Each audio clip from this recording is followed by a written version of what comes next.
یہ سوال آیا ہے، ہم دعا میں کہتے ہیں یا اللہ پاک ہم تیری بارگاہ بے کس پناہ میں حاضر ہیں، تو بے کس کا مطلب کیا ہے؟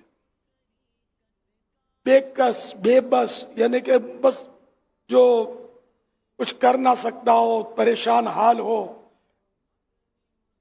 آفت زدہ ہو، تکلیف میں ہو، مصیبت میں ہو، تو بے کس، بے بس، عاجز، مجبور۔ تو اللہ کی بارگاہ میں یہ عرض کریں ہم تیری بے کس پناہ میں حاضر ہیں،